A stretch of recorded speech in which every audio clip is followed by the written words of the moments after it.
The string quartet played softly in the background as I watched my ex-husband Michael strut across my sister's wedding reception like he owned the place.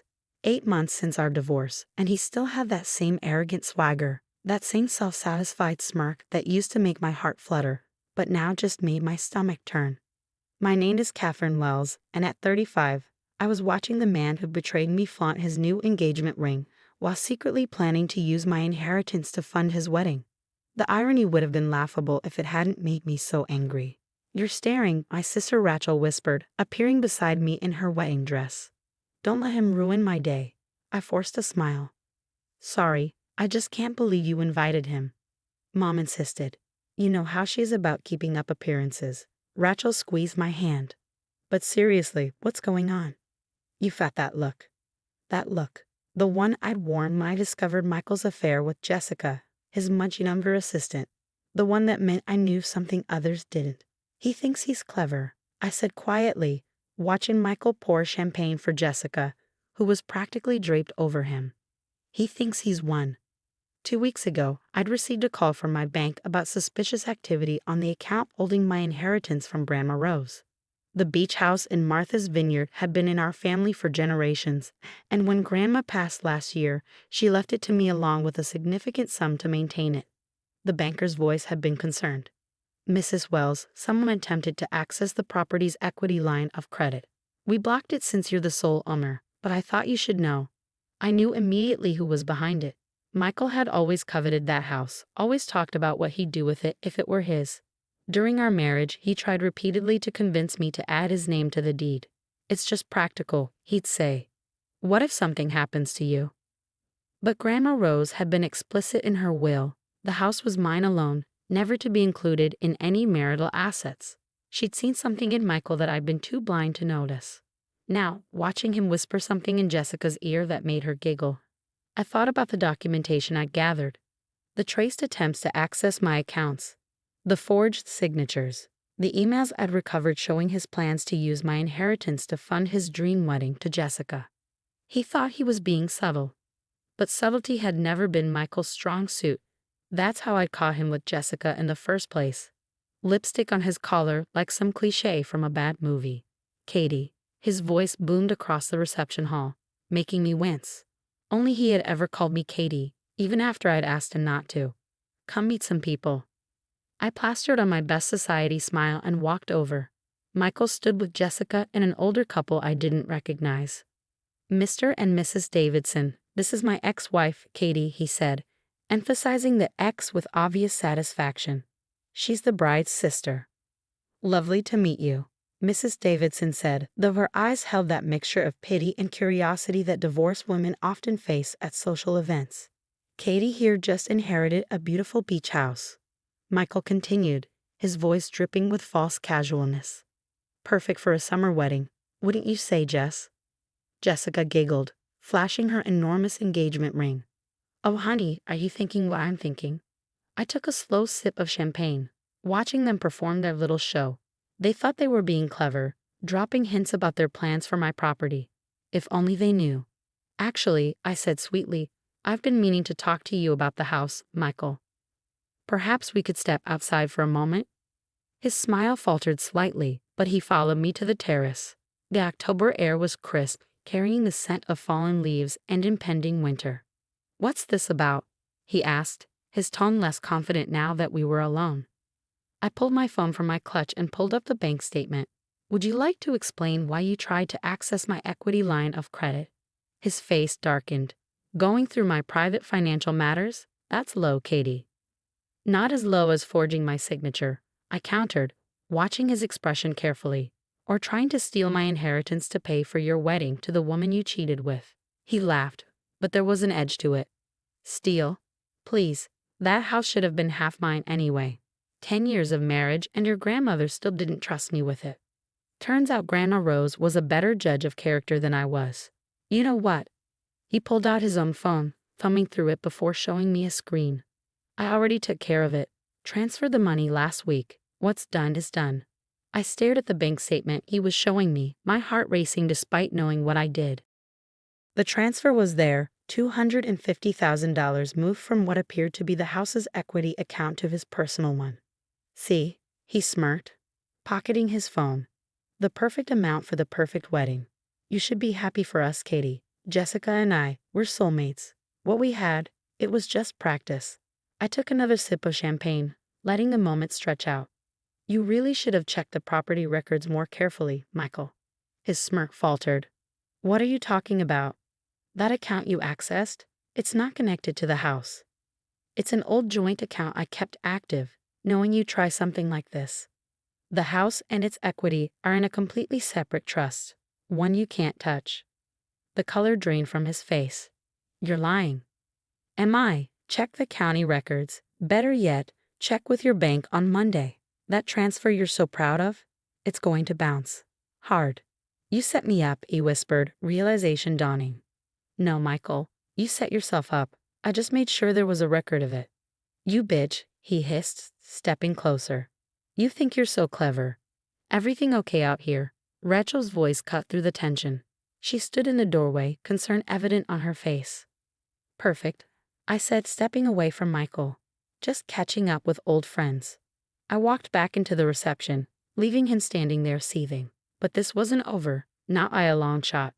The next morning, my phone exploded with messages. Michael's transfer had indeed bounced, triggering fraud alerts at multiple banks. His attempt to access my equity line had been flagged as attempted mortgage fraud. Everything was unraveling exactly as I planned. But Michael wasn't going down without a fight. By noon, he was at my door. You have to fix this, he demanded as soon as I opened it. The banks are freezing my accounts. Jessica's father is asking questions about the wedding finances. I leaned against the doorframe, enjoying his panic. Fix what? You tried to steal from me, Michael. Actions have consequences. It wasn't stealing, he protested. That house should have been part of our marital assets. You're the one who hid it in a trust. Grandma Rose put it in a trust, not me. Because she saw right through you. His face twisted with rage. You think you've won.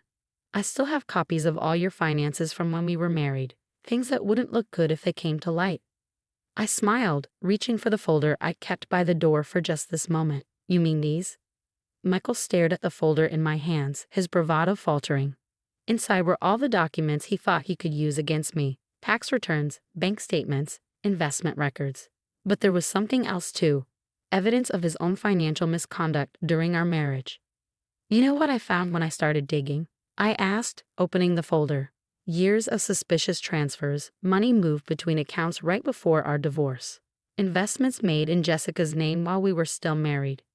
He tried to snatch the folder, but I pulled it back. Those are private. Private like my grandmother's house.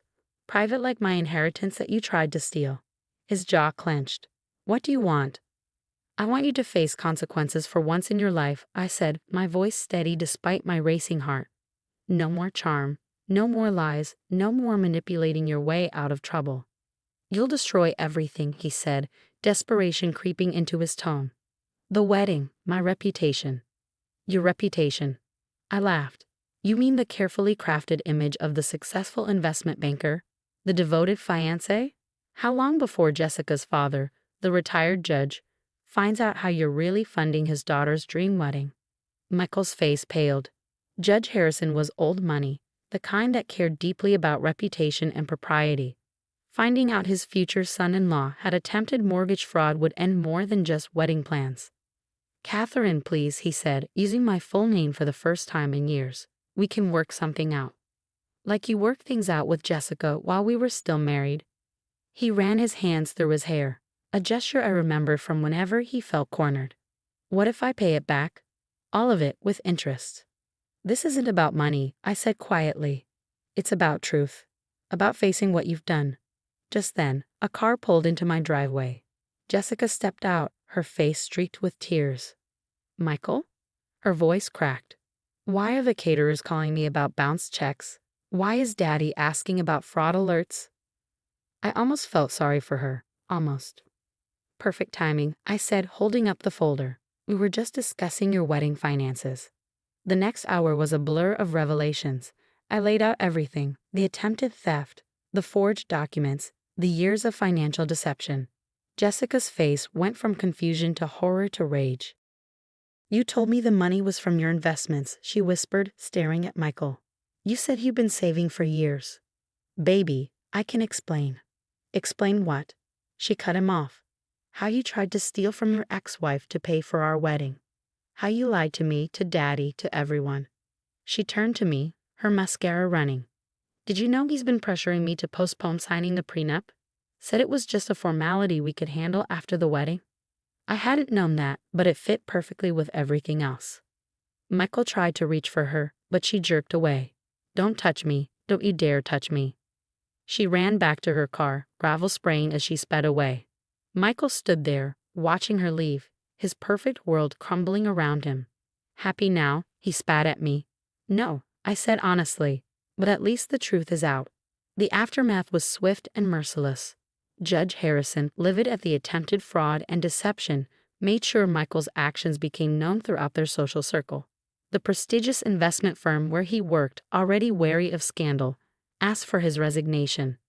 Jessica returned the engagement ring via courier, along with a letter from her father's lawyer warning Michael to stay away from his daughter. But the real consequences came from the banking regulators. My careful documentation of Michael's attempted fraud triggered investigations into his professional dealings. Years of questionable transactions came to light. A week after everything exploded, Rachel called me. Have you seen the news? She asked without preamble. I pulled up the local business journal's website. There it was. Prominent banker under investigation for fraud and financial misconduct. Are you okay? Rachel's voice was soft with concern. I thought about it for a moment. Was I okay? The man I had once loved, who I'd built a life with, was facing criminal charges. His reputation was destroyed, his future uncertain. I'm better than okay, I realized. I'm free. The beach house stood exactly as Grandma Rose had left it. Weathered shingles and worn floorboards holding decades of family memories. I spent a weekend there, walking the familiar rooms, remembering summers spent listening to her stories. Never let anyone take what's yours, she used to say, looking out at the ocean. Not your property, not your dignity, not your truth. I finally understood what she meant. Spring came, bringing with it renewal and change. Michael pleaded guilty to reduced charges, accepting a sentence that included restitution and probation. Jessica married a junior partner at her father's law firm. Life moved on. I hired contractors to restore the beach house, updating it while preserving its character.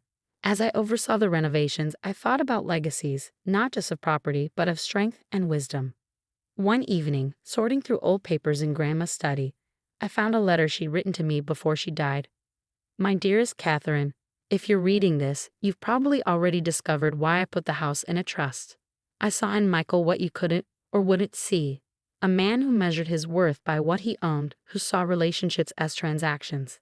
But you, my darling girl, you've always been stronger than you knew, strong enough to face hard truths, to stand up for yourself, to rebuild when necessary. This house isn't just walls and windows. It's proof that some things can't be bought or stolen. They have to be earned, cherished, protected.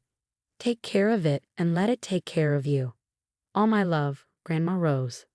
I wiped away tears, folding the letter carefully. She had known, maybe not the specifics, but she had known what might come. That summer, I hosted a family reunion at the beach house. Rachel brought her new baby, cousins flew in from across the country, and for the first time in years, the old rooms rang with laughter and love. Standing on the porch watching the sunset, Rachel joined me with her sleeping daughter in her arms. You did the right thing, she said quietly, exposing Michael, protecting what's yours. Grandma would be proud. I smiled, thinking of the letter upstairs. She already was. The waves crashed against the shore, constant and unchanging. Like the truth, I thought. You can try to hide it, deny it, run from it, but eventually it finds its way to the surface. Michael had tried to take what wasn't his, thinking money and charm could buy anything. But some things, integrity, justice, self-respect, those have to be earned. And once you find them, you have to protect them, just like Grandma Rose protected this house for me. My phone buzzed. A text from my lawyer confirming the last of Michael's restitution payments had been processed. I deleted it without responding. That chapter was closed. The sun dipped below the horizon, painting the sky in shades of pink and gold. Inside, I could hear my family's voices, the next generation making memories in these old rooms. This was my inheritance, not just the house, but the strength to protect what matters, the wisdom to know what's truly valuable, the courage to stand up for what's right. And that, I realized, was worth more than anything Michael had ever tried to steal.